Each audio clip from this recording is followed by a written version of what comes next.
Welcome back ناظرین، آپ کا بہت شکریہ ہمارے ساتھ ہیں، اور ہمارے مہمان جو ہیں گرامی وہ بھی ہمارے ساتھ اپنے اظہار خیال کر رہے ہیں، سیاست پہ ہو، دہشت گردی پہ ہو، معیشت پہ ہو یا معاشرت پہ، وہ بے باک طریقے سے جو ہے وہ اظہار خیال کرتے ہیں۔ ناظر صاحب، اب بات ہو رہی تھی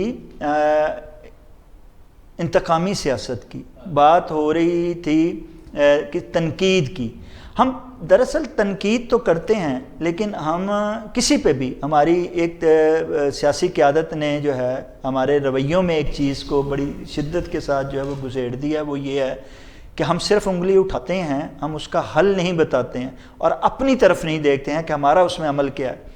جیسے کہ وہ بات ہو رہی تھی کہ شہباز گل صاحب نے جو ہے وہ تنقید کر دی۔ ایک شخص کی تنقید کو آپ یا اظہار رائے کو وہ ساری پارٹی پہ مسلط نہیں کر سکتے، نمبر ایک۔ نمبر دو، اگر وہ ہو گئی ہے تو اس کی سزا کا طریقہ بھی جو ہے وہ ایک طریقہ کار قانون کے مطابق ہونا چاہیے تھا، جو اس کے ساتھ رویہ رکھا، یا جو رویہ رکھا جاتا ہے کسی کی غلطی پہ، تو وہ رویے جو ہیں ان میں بھی تبدیل۔ آپ کیا سمجھتے ہیں کہ جب اظہار رائے پہ قدغن تو لگنی چاہیے، لیکن قدغن کے ساتھ اس کا انداز جو قدغن ہے اس پہ بھی حکمرانوں کو اور ان پہ جن پہ تنقید کرتی ہے ان کو اپنی طرف دیکھنے کی ضرورت ہے؟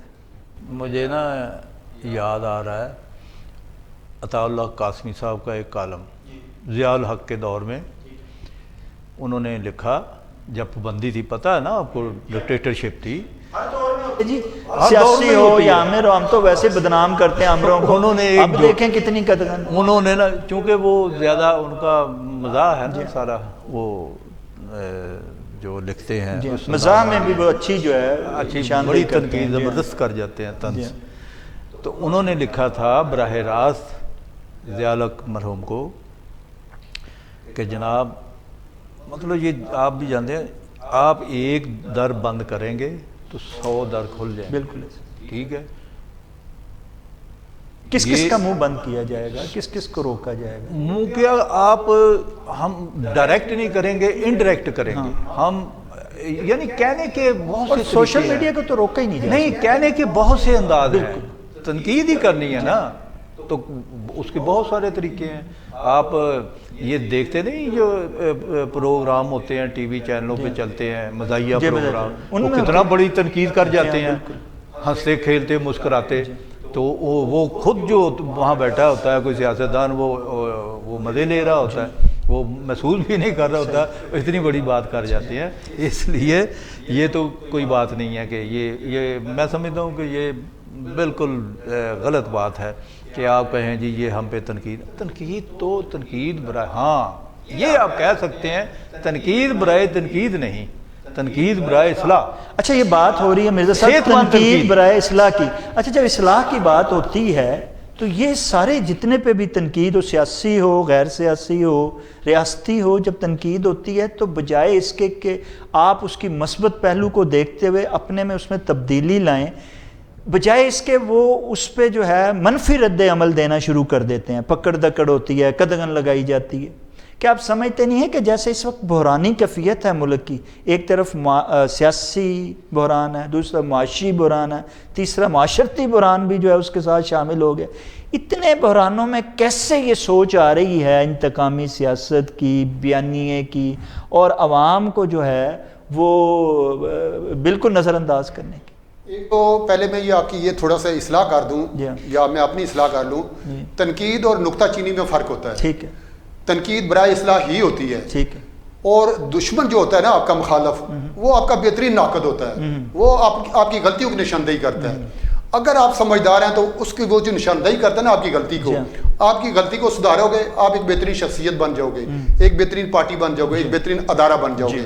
اگر آپ کو اپنے اندر نا وہ اپنی غلطی نظر آئیں گی، جب کوئی غلطی ہی نہیں بتائے گا، جیسے کہتے ہیں نا ایک بچے کو سب سے زیادہ کون بگاڑتا ہے؟ اپنے ماں باپ۔ کیوں؟ اس کی غلطیوں کو نشاندہی نہیں کرنے دیتے۔ جب وہ محلے میں نکلتا ہے، اسکولوں میں جاتا ہے، جب ٹیچر ہاتھ میں وہ مولا بخش پڑھتا ہے، وہی بچہ جو وہ سدھر جاتا ہے۔ تنقید ہوتی ہی ہمیشہ اصلاح کے لیے، نکتہ چینی نہیں ہونی چاہیے، پہلی بات تو یہ ہے۔ دوسری بات یہ ہے کہ ہمارے جن بحرانوں کا آپ ذکر کر رہے ہیں، جو آپ سیاسی بحران کی بات کر رہے ہیں، جو معاشی بحران کی بات، معاشرتی بحران کی، میں آپ کی تسلی کے لیے ایک بات بتا دوں کہ یہ بالکل عارضی ہیں۔ اچھا، یہ مصنوعی بحران ہے نہ آپ کو معیشت کا بحران ہے، نہ آپ کا کوئی سیاسی بحران ہے، نہ آپ کا کوئی معاشرتی بحران ہے. یہ اپنی باتیں منوانے کے لیے اپنے مطالبات اور جو وہ چاہتے ہیں کہ ان کو حقوق ملے. مثلا سیاستدان ان کا کیا مطالبہ ہے؟ ان کا مطالبہ یہ ہے کہ یہ جو ہمارے ریاستی ادارے ہیں ان کا سیاست میں کوئی عمل دخل نہیں ہونا چاہیے. کیا یہ ناجائز مطالبہ ہے؟ اسی مطالبے پہ نواز شریف پکڑا گیا، اسے سزا ہوئی، نائل ہوا، آج ملک سے باہر بیٹھا ہوا ہے. بالکل. اسی مطالبے پہ عمران خان کے خلاف تحریک عدم اعتماد آئی.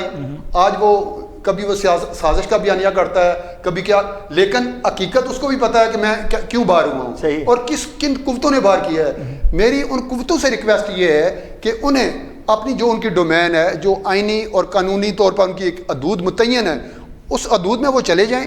تمام ادارے، میں کسی ایک ادارے کو وہ پن پوائنٹ نہیں کر رہا، ہماری عدلیہ ہے، ہماری فوج ہے، ہمارا میڈیا ہے، ہمارے دوسرے ادارے، تمام اداروں کے ہمارے پاکستان کے آئین میں اپنی اپنی حدود متعین کر دی گئی ہیں.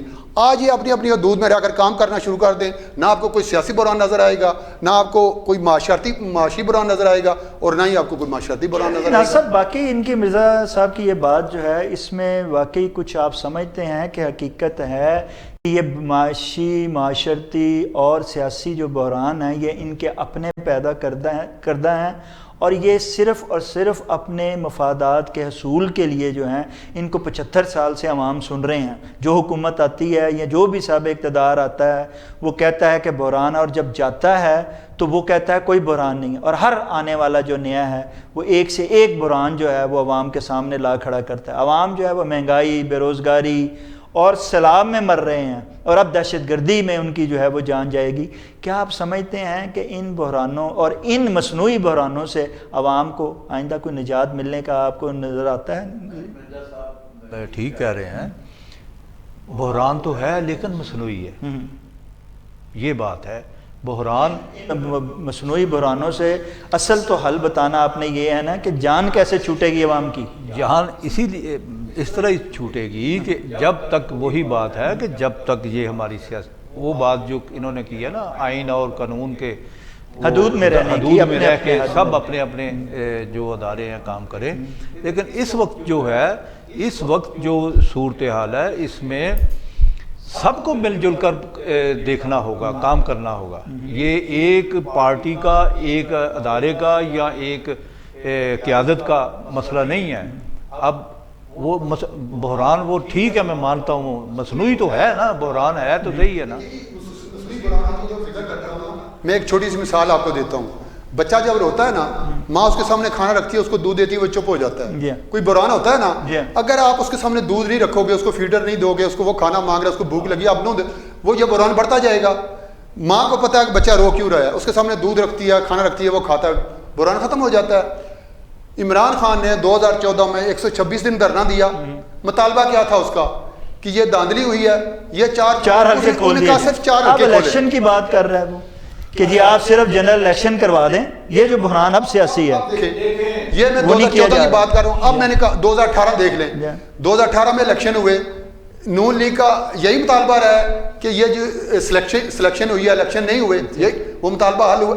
اصل میں بات یہ ہے کہ ہم اصل جو پرابلم ہوتی، اچھا آپ ڈاکٹر کے پاس جاتے ہیں، پہلے تشخیص ہوتی ہے آپ کے مرض کی، اس کے بعد علاج ہوتا ہے. یا نہ تشخیص ہوتی ہے نہ علاج ہوتا ہے، بلکہ جو رو رہا ہوتا ہے، جس کو زخم لگے ہوتے ہیں، اس پہ ہم نمک چھڑکتے ہیں، پھر کہتے ہیں جی بحران. اب یہ جو سیاسی بحران ہے کیا ہے؟ عمران خان نے اس کا سمپل سا حل دیا نا آپ کو کہ الیکشن کروا دیں. اور یہ جو موجودہ حکومت ہے، جس کو آپ وسیع البنیاد حکومت کہتے ہیں، یہ بھی یہی کیا کر آئے تھے کہ ہم نے 3-4 مہینوں میں اصلاحات کرنی ہے. کہا تھا نا کہ اصلاحات کرنی ہے، اس کے بعد میں نے الیکشن کروا دینے. لیکن جب یہ آئے، اصلاحات بھی ہو گئی ہیں، اب وہ کہتے ہیں جی آئینی مدت ہم پوری کریں گے. دیکھیں جب آپ سیاستدان ہی آپس میں، اچھا ایک جب ہم ریاستی اداروں سے گلا کرتے ہیں یا ان سے شکوہ کرتے ہیں نا، ہم ذرا اپنے گریبانوں میں بھی دیکھ لیا کریں. اگر وہ مداخلت نہ کریں، آپ کو ایک میز پر نہ بٹھائیں، آپ خود تو بیٹھیں، آپ تو خود ایک دوسرے سے ہاتھ ملانے کو تیار نہیں ہیں، اپنی اپنی اناؤں کی چتوں میں آپ جل رہے ہیں. تو کون کرے گا؟ کون آ کر آپ کو سمجھائے گا؟ کون بتائے گا کہ یار یہ سیاسی بحران اپنی کیسے حل کرنا ہے؟ سیاسی بحران، جی بات میں بھول جاؤں گا. یہ جو مصنوعی بحران ہے نا، اس میں آپ 50% کمی لا سکتے ہیں. انتظامی آپ کے امور ٹھیک ہیں.